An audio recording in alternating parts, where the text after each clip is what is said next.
Should we be embracing the sleepers at this point in the year over the busts?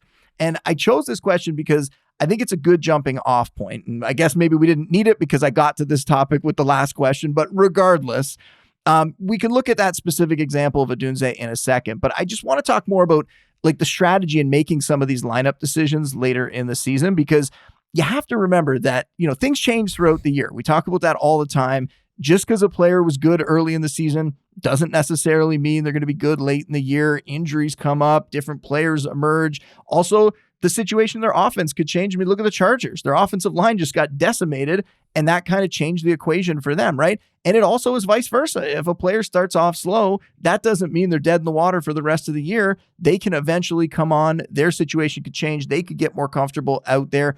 There's a lot of things that factor in. Unfortunately, fantasy_dude is not going to like this answer, but there just isn't one blanket approach to all these situations. You have to take them all case by case. You need to analyze everything individually. And generally, I would say I would stick with your stars, like unless there is some sort of serious change to their health, serious change to the offense, you're going to play your stars. And it goes back to that Lamar Jackson thing that we talked about earlier, right? And that's a guy that you could consider benching this week, but how are you going to feel if you bench him and he goes off? Can you live with yourself? You talked about that very well. The Kyren Williams one that we just mentioned, right? I think that's an example of a player that I'm going to stick with, even though Blake Corum might be earning a little more work lately.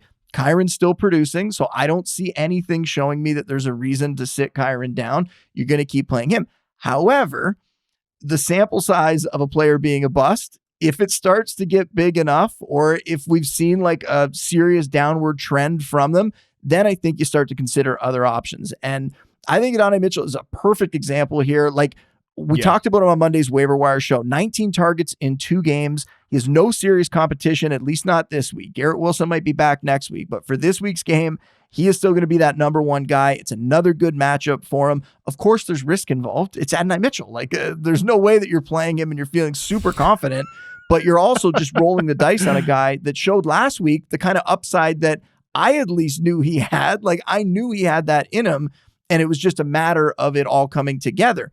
Came together one game. Doesn't mean that's going to happen all the time, but I would actually really consider Mitchell over Odunze this week. I have him very close in the rankings right now as wide receiver 3s. I would not be surprised later in the week because there's another thing added here, and I'm not sure at the time that this was sent in if fantasy_dude knew this, but Odunze's health is another one, right? He's missed the first 2 practices this week with a foot injury. So we're monitoring that to see if that's going to keep him out. I think by the end of the week, maybe in my next update here, I'm going to move Mitchell ahead of him. Again, they're in a similar range. I'm not going to move him ahead of him by a ton. But assuming that Odunze ends up playing this week, I would definitely consider Mitchell over him. Jaden Higgins is a tougher call because he's still not playing full-time snaps. The offense has a true number one option. In my opinion, that's too cute. He's had some good results lately, but yeah, I don't think you're going to play him over a guy like Rome Odunze unless we get word that the foot situation is really, really bad and is going to severely limit him. Then maybe you would consider it. But other than that, but Mitchell has shown that he has the kind of upside that you could chase at a time like this. So it is a lot closer between him and Odunze than I would have expected. But each lineup decision has to be its own thing. I don't think you should overreact and bench your big stars normally, but guys like Odunze who have fallen to now he's in like the low end wide receiver 2, wide receiver 3 range. They're definitely in danger of being benched for players who are surging like an AD Mitchell. And I have a similar situation that I'm contemplating Thursday night, and we're recording this before the Thursday nighter, but this is one where I have Brian Thomas Jr. on a team. I also have AD Mitchell, who I'm starting in the flex already, but I have Isaac Tesla, and we don't know at the moment that we're recording whether Amon-Ra St. Brown is going to play tonight or not. But if Amon-Ra St. Brown doesn't play, I would consider Isaac Tesla over him just based on the amount that he could play.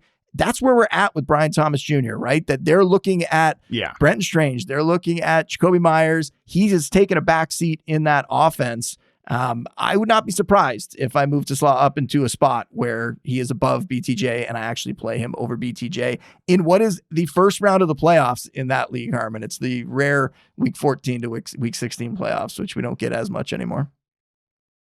Yeah. number one, great analysis. This is a really good breakdown by you. And I could do the same goes for me double here. But just specifically on a lot of this, I think it does again come back to what can you live with? There are guys, and specifically with Rome Odunze, and I have right now as like wide receiver 22 in my rankings, which, again, low end 2 type player. It reflects the boom or bust nature of what his season has been. I don't think it's instructive that the boom was at the beginning and then there's been a little bit more bust lately. It's just like he could have 100 yards. He could have 80 yards and a touchdown. Hell, he's done that within the last month or so, right? We've seen those games happen for him against the Ravens, against the Giants. Like that could easily happen this week, but we also know that the floor is low. So yeah, you look at a guy like Jaden Higgins, season high of 65 yards. It happened this past week, but like that's kind of your best case scenario here, which the best case scenario for Rome, we know, is better than the probably best case scenario for Jaden Higgins. So you're kind of doing that one to like emotionally feel better because Odunze has felt worse because of where you drafted him. But like, if you just think about it logically from a playing time perspective, from a participation perspective, from a volume perspective, it doesn't make sense. It doesn't pass the sniff test. But for other guys that have come on lately, like Jacoby Myers, Michael Wilson, if there's no Marvin Harrison, I think those guys are much more like settled assets and settled fantasy players than a guy like Rome Odunze right now. But the Mitchell thing is really interesting. That is very close to me. And definitely if you want to break ties in favor of the fact that Odunze's got this foot thing, remember he was on the injury report with a heel earlier. I don't know if you guys know this, pretty close body parts together. So that could, again, be part of what is the whole explanation of this recent slump here. So that is definitely a variable to consider. But no, this is a critical thing for people to think about down the stretch, because I do think sometimes with these players who their role hasn't changed, it's just kind of some environmental stuff and some randomness, which is definitely true at the wide receiver position. You can put yourself in a brain pretzel and go with, like I said, that these guys are Jaden Higgins, Adonai Mitchell are better than that, but just some random player, the goof off the waiver wire because it feels better. They've been better recently, but they don't actually profile as better fantasy play. So it's just something to be really careful about as you're getting into your playoff matchups. Well, and every year we see guys come out of nowhere and end up having a huge impact. Like I think of Tajay Spears last year, right? Amir Abdullah, I think last year. Like there's a bunch of guys that always pop up and get opportunities and end up impacting fantasy playoffs and fantasy championships. So you do want to try to catch those rising stars when they're coming. I would say, like, in terms of like overall advice, always check my rankings just to get an idea of how I'm valuing those players. But don't be afraid to play the hot hand, if these guys are coming on, especially if it's over what I would call now a middle of the road fantasy starter in someone like Rome Odunze. I don't think he's up near that star level at this point in the season.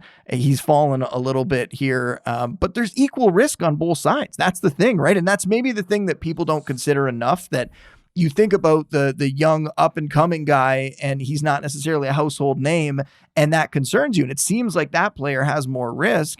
But if you also have this guy that was performing earlier in the year and has been incredibly inconsistent and hasn't had the big games recently, that is also a very risky play, right? Like, and that comes back, not to bring the whole episode back to someone like Lamar Jackson, but Lamar Jackson is a very risky fantasy play, which is not something that we would have said before the season. You would have thought that he would have been one of the top 2 or 3 fantasy quarterbacks at this stage of the year.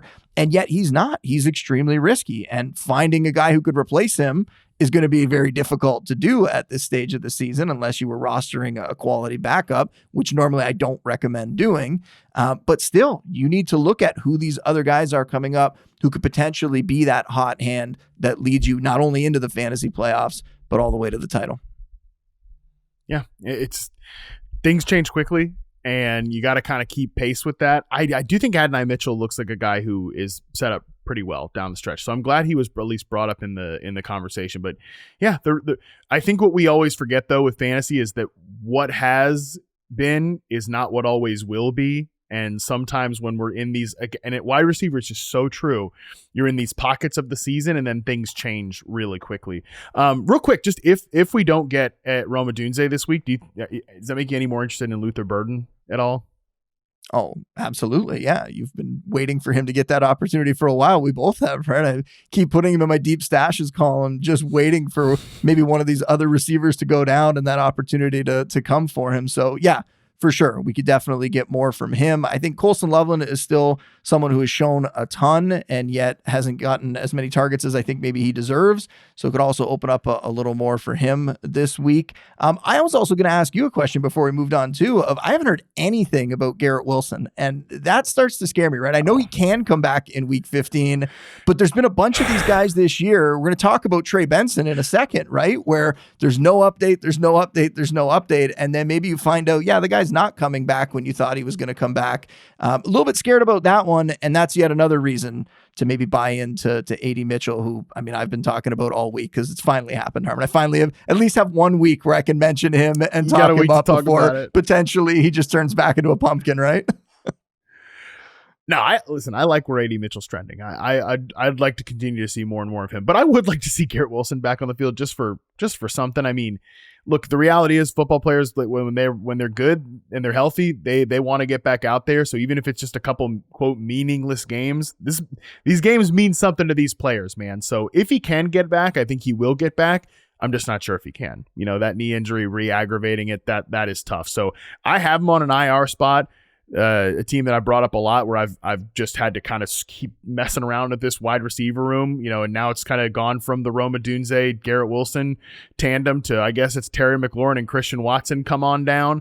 That's where we're at. So we'll see. I agree with what we're showing here. Tanner Engstrand says, I can't wait, you know, or quote, it's hard not to think about that, wanting to see Garrett Wilson and A.D. Mitchell on the field together. I agree. I'm just starting to wonder if we see it in 2026, which will be at least interesting for the Jets at that point, but will not be helpful for us from a fantasy football standpoint. I'll just say real quick on Luther Burden, I wouldn't go get carried away. I guarantee you fantasy Twitter is going to get carried away about it, and maybe he would have a really big game, but he still has a lot of kinks to iron out in his game. I think he's looked really promising, and somebody that my general stance has been that it will be 2026 for Luther Burden, and he will be a good player in 2026 for this Bears team.